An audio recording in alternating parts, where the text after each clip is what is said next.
मैं सड़क पर जूते पॉलिश करता था। एक दिन एक अमीर औरत आई और कहने लगी कि मेरे पास नौकरी करोगे तो 50,000 महीने का दूंगी। मैं तुरंत मान गया और मालकिन के घर चला गया था। घर इतना बड़ा था कि मैं देखकर हैरान रह गया, लेकिन हैरत इस बात की थी कि मालकिन अकेली रहती थी। लेकिन मालकिन ने मुझे घटिया काम करने को कहा। मैंने मना कर दिया तो वापस जाने लगा तो मालकिन कहने लगी, इस कमरे में तुम्हारे लिए एक गिफ्ट है, वह लेकर जाओ। मैं कमरे में गया तो मेरे होश उड़ गया। वहाँ तो मेरी सगी। मेरा नाम मोहित है। मैं बहुत ही ज़्यादा गरीब इंसान था। मेरे हाथ में ना तो कोई गुण था और ना ही मुझे पढ़ाया लिखाया गया था। मेरी एक बहन थी जिसका नाम पल्लवी था। वह बहुत ज़्यादा खूबसूरत थी। इस दुनिया में हम भाई बहन के अलावा हमारा कोई नहीं था। मम्मी पापा थे, लेकिन उनकी किस्मत खराब थी क्योंकि मेरी मम्मी पापा ने एक दूसरे के साथ बेवफाई की थी। पहले पापा ने बेवफाई की, फिर मम्मी ने उनसे बदला लेने के लिए बेवफाई कर डाली। तो एक दिन पापा ने उनकी जान ले ली और खुद को भी मार डाला।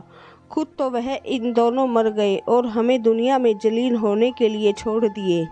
हमारे कुछ रिश्तेदार थे, लेकिन वह हमारे बुरे वक्त पर भी हंसते थे, इसलिए हम लोगों ने उनसे कभी मदद नहीं मांगी। मेरी बहन बहुत प्यारी थी। वह घर में ट्यूशन पढ़ाती थी और मैं जूते पॉलिश करता था। इससे हमारा घर चलता था। जब मेरी बहन ने कहा कि मैं घर पर जाकर पढ़ाऊंगी तो मैं सोच में पड़ गया कि जवान लड़की बाहर जाएगी। मेरी बहन ने बीए किया हुआ था और उसने 8वीं क्लास के बच्चों को पढ़ाना शुरू कर दिया। उनको घर जाकर पढ़ाने की वजह से महीने का 5,000 दे रहे थे। इतने पैसे तो मेरे भी नहीं बनते थे। सोचा कि किसी का घर होगा तो बहन घर जाकर ही पढ़ाएगी, बाहर तो नहीं जाएगी। कोई ऐसी नौकरी तो नहीं कर रही है जिसमें किसी ऑफिस में बैठना पड़े। उन लोगों के बारे में भी हम जानते थे क्योंकि मेरी बहन की एक सहेली के वो रिश्तेदार लगते थे और उनकी सहेली बचपन से ही हमारे घर आती जाती थी, इसलिए मैंने बहन को इजाज़त दी थी। वैसे भी मजबूरी थी। पल्लवी कहने लगी, वह अमीर लोग हैं, मुझे तैयार होकर जाना होगा, मुझे 1-2 सूट बनवाने होंगे। मैंने कहीं से उधार लेकर अपनी बहन के 2-3 अच्छे से सूट बनवा दिए और उसके बाद वह काम पर जाने लगी और मैं सड़क पर जूते पॉलिश करता था। इसी तरह 6-7 महीने गुजर गए। मेरी बड़ी बहन की सैलरी उन्होंने 2,000 बढ़ा दी थी। अब मेरी बहन महीने के 7,000 कमा रही थी और इतने ही पैसे मैं भी बना लेता था। हम घर में 2 ही लोग थे, इसलिए हमारा गुजारा हो जाता था। कभी घर में सब्जी नहीं होती थी तो हम सूखी रोटी भी खा लेते थे, लेकिन मैं जानता था कि ज़िंदगी इस तरह नहीं गुजरेगी क्योंकि मेरी बहन की उम्र 18 साल हो गई थी। मुझे उसकी शादी भी तो करनी थी और उसकी शादी के लिए दहेज बनाना था, लेकिन इस तरह तो कुछ नहीं होने वाला था। एक दिन सड़क पर बैठा जूते पॉलिश कर रहा था, तभी मेरे पास एक औरत आई। मैं हैरान हुआ कि इस तरफ क्यों आ रही है, क्योंकि मैं औरतों के जूते पॉलिश नहीं करता था और औरतों के जूते ऐसे होते भी नहीं जिनको पॉलिश किया जाए। लेकिन वह मेरे पास आकर रुक गई, थोड़ी देर मुझे देखती रही और वहीं कहीं खो गई। मैं दुकान के आगे बैठा करता था।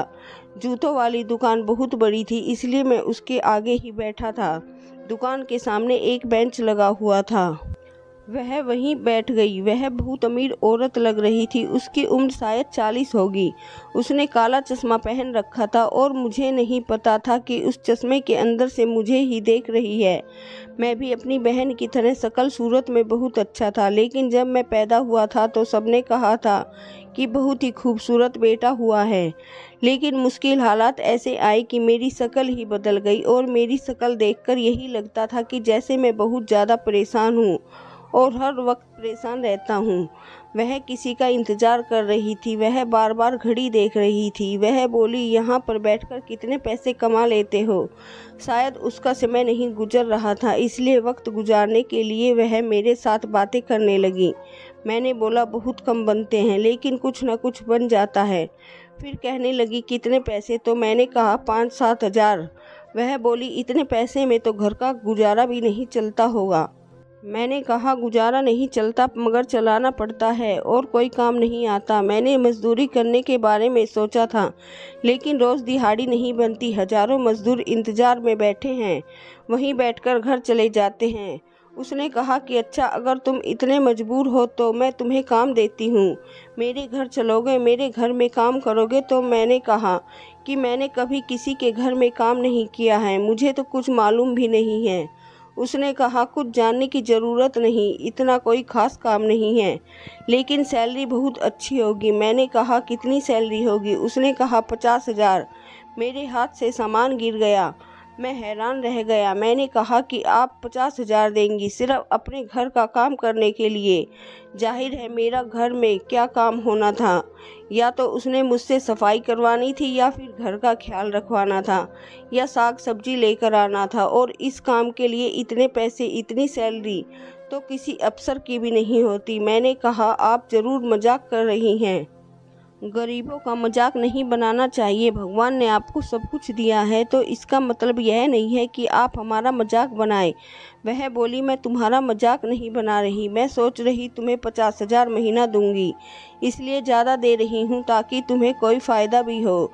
मैं तुमसे काम कम करवाऊंगी, सैलरी ज़्यादा दूंगी ताकि तुम्हारे लिए भी आसानी हो जाएगी। मेरी तरफ से कुछ दान हो जाएगा ताकि हमारे मरने के बाद आसानी हो जाए, क्योंकि हम अमीर लोग, हमारी दुनिया तो संवर जाती है लेकिन हम मरने के बाद में नहीं सोचते। इसलिए थोड़ा कम में पैसे ज़्यादा देकर मुझे भी दिल को सुकून मिल जाएगा कि मैं कोई अच्छा काम कर रही हूँ, और तुम्हारा भी काम हो जाएगा। बात तो वैसे भी उनकी सही थी, सबको दान देना होता है। अगर कोई यह पैसे मुझे सैलरी की सूरत में दे रही है तो अच्छी बात है, क्योंकि मेरी बेइज्जती नहीं होगी कि मुझे दान दिया जा रहा है, और उनका भी दान हो जाता, और मेरा घर भी चल जाता। क्योंकि अगर उसने 7 से 10,000 पर रखती तो मुझे कोई फ़ायदा नहीं होता, लेकिन 50,000 से तो मेरे काफ़ी सारे काम निकल सकते थे। मैंने उसका बहुत धन्यवाद किया। उसने कहा कि मेरा नाम संध्या है, तुम्हें भी मेरे साथ अभी घर चलना होगा, मैं तुम्हें काम समझा दूंगी, तुम कल से काम पर आ जाना। मैंने कहा ठीक है। मैं बहुत ज़्यादा खुश हुआ, मैंने भगवान का धन्यवाद किया। सच कहूँ तो मुझे यकीन नहीं हो रहा था, मुझे ऐसा लगता था जैसे कोई सपना देख रहा हूँ। अभी कहीं से शोर की आवाज़ आएगी तो मैं जाग जाऊँगा। मुझे मालकिन ने कहा कि तुम पहली सैलरी एडवांस में ले सकते हो, मुझे कोई दिक्कत नहीं है, मैं तुम पर भरोसा करती हूँ। मालकिन मुझे अपने साथ गाड़ी में लेकर घर ले गई। उनकी गाड़ी बहुत बड़ी थी, जिसमें पीछे भी बैठने की जगह थी जो खुली हुई थी। मैं गाड़ी की पीछे सीट पर बैठ गया और उनके घर चला गया। उसका घर देखकर मैं हैरान रह गया, बहुत बड़ा घर था। अगर मुझे इस घर की सफाई करनी थी तो फिर 50,000 ही लगने थे। घर बहुत ही ज़्यादा खूबसूरत है, लेकिन जब मैं अंदर गया तो मालकिन ने कहा कि तुम्हें घर की सफाई नहीं करनी है या खाना नहीं बनाना है, मैंने यह इन सब कामों के लिए पहले ही 2 नौकर रख लिया है, तुम बस इनसे काम करवाना, रोज़ की सब्जी वगैरह लेकर आना और देखना कि सारे काम ठीक से कर रहे हैं या नहीं। आज से हमारे घर में तुम देखभाल का काम करोगे। मैं सोच रहा था कि यह तो बहुत आसान काम मिल गया है, यानी मुझे खुद को कोई काम भी नहीं करना बल्कि दूसरों से करवाना है। और यही बात सौदा का कौन सा मुझे सर पर उठाकर लाना है, इतने बड़े घर में सौदा भी गाड़ी में ही आएगा। मैं दिल में सोचने लगा कि मालकिन से कहता हूँ तो फिर तो आपने बहुत ज़्यादा पैसे दे रही हैं। फिर मैं भी थोड़ा खुदगर्ज हो गया कि जब वह खुद पैसे दे रही है तो उनको कोई दिक्कत नहीं है, तो मुझे इतना सोचने की क्या ज़रूरत है। मालकिन ने कहा कि कल से तुम नौकरी पर आ सकते हो, और तुम यहाँ रात भी यहाँ पर रहना चाहो तो मुझे कोई परेशानी नहीं है। मैंने कहा कि मैं इसके बारे में आपको सोचकर बताऊँगा और कल नौकरी पर आ जाऊँगा। मालकिन ने मुझे कहा कि कल थोड़ा साफ सुथरा होकर आना, क्योंकि अब तुम कोई जूते पॉलिश करने वाले नहीं हो बल्कि एक बहुत बड़े घर के इंचार्ज हो। यही सोचकर मुझे भी खुशी हो रही थी कि अचानक से मेरी किस्मत बदल गई थी। मैं भी सड़क के किनारे बैठा जूते पॉलिश कर रहा था और अब इतनी बड़े घर की जिम्मेदारी मुझ पर आ गई थी। मालकिन ने मुझे एडवांस सैलरी भी दे दी। मैंने सोचा सबसे पहले यह खबर अपनी बहन को सुनाऊंगा, लेकिन मैंने सोचा मैं उसको यह बात बिल्कुल भी नहीं बताऊंगा कि मुझे इतनी बड़ी नौकरी मिल गई है, क्योंकि मैं सारे पैसे को जमा करूंगा। अगर मैंने उसको बताया कि मुझे इतने सारे पैसे मिल रहे हैं तो फिर हम लोग इन पैसों को खर्च करना शुरू कर देंगे। मैंने सोच लिया था कि मैं 6-7 महीने तक पैसे जमा करके फिर जब उसका सामान बनाऊंगा और उसके लिए कोई अच्छा सा रिश्ता तलाश कर लूँगा तब उसको बताऊंगा तो वह बहुत ज़्यादा खुश होगी। वैसे भी हमारी ख़ानदान में लड़कियों की शादी जल्दी करवा दी जाती थी। मेरी बहन 18 साल की हो गई थी और इस हिसाब से उसकी उम्र निकलती जा रही थी, क्योंकि मेरी मम्मी की शादी तो सिर्फ 16 साल में हो गई थी।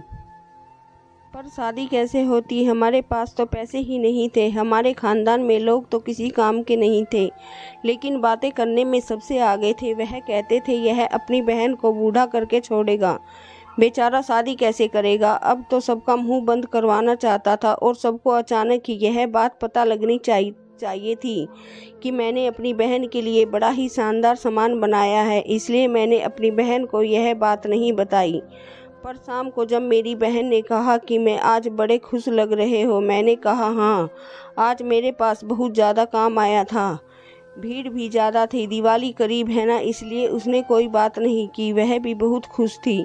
मैंने कहा तुम इतनी खुश क्यों हो, तो कहने लगी जहाँ पर मैं काम करती हूँ उन्होंने अगले महीने से मेरी सैलरी 2000 और बढ़ा दी, यानी मेरी सैलरी 9000 हो जाएगी। बच्चे की क्लास भी बढ़ जाएगी, थोड़ी ज़्यादा मेहनत करनी पड़ेगी। मैंने कहा कि मेहनत तो करनी पड़ती है, तभी जाकर कुछ मिलता है।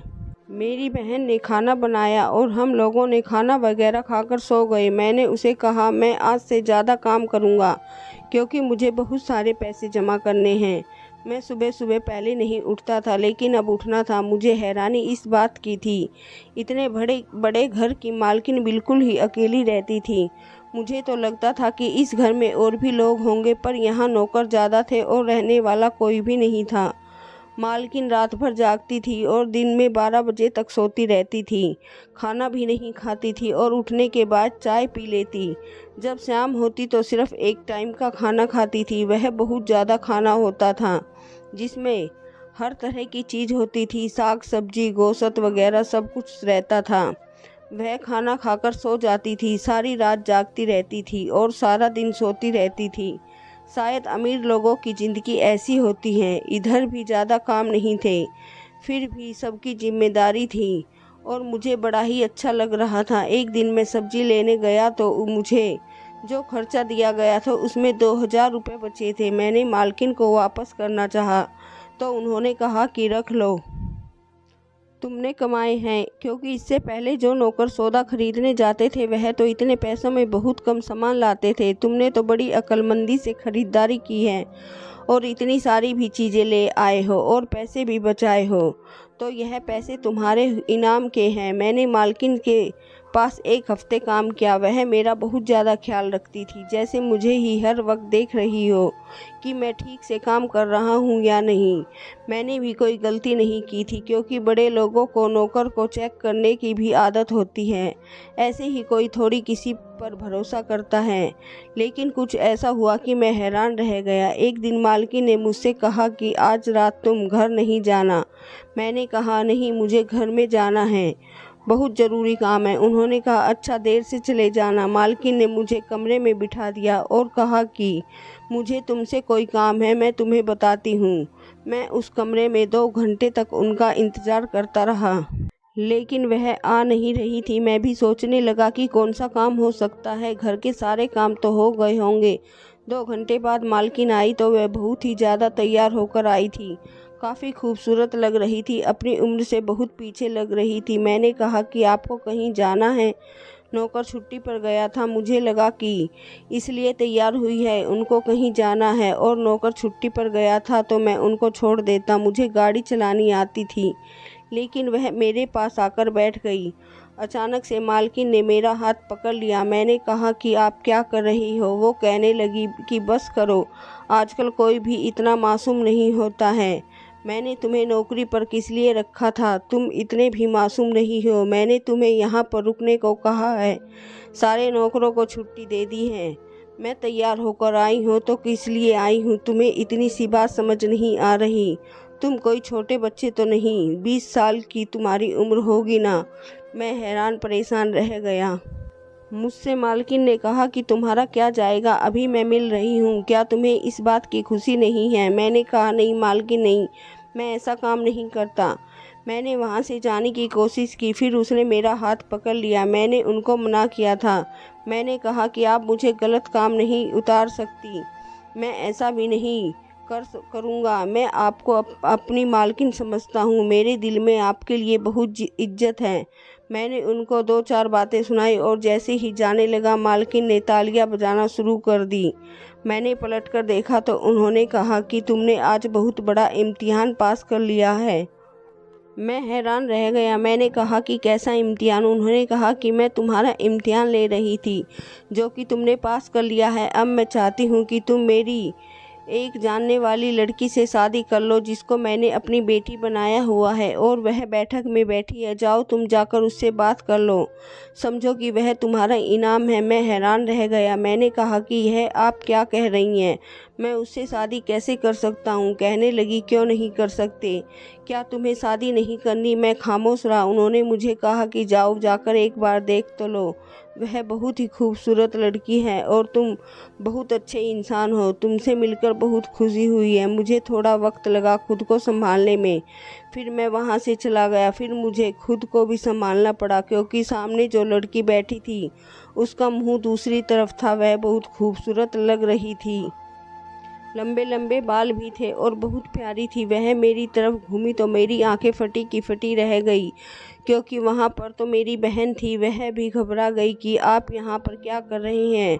हम सब हैरान रह गए। फिर बाद में पता चला कि जब मेरी बहन किसी के घर पढ़ाने जाती थी तो पास ही मालकिन का घर भी था। वह इसी मोहल्ले में पढ़ाती थी। उसकी उनके साथ काफ़ी अच्छी दोस्ती थी, लेकिन जिनके बच्चों को पढ़ाती थी वह मालकिन की बहन के बच्चे थे। और मेरी बहन ने मालकिन को बताया था कि मेरी माँ और मेरे बाप ने बेवफाई की, एक दूसरे को धोखा दिया। मालकिन ने कहा कि मुझे भी मेरे पति ने धोखा दिया और बेवफाई की, इसलिए उन्होंने कहा कि मैं तुम्हारे लिए एक लड़का तलाश करूँगी, और ऐसा लड़का जो बेवफा नहीं होगा।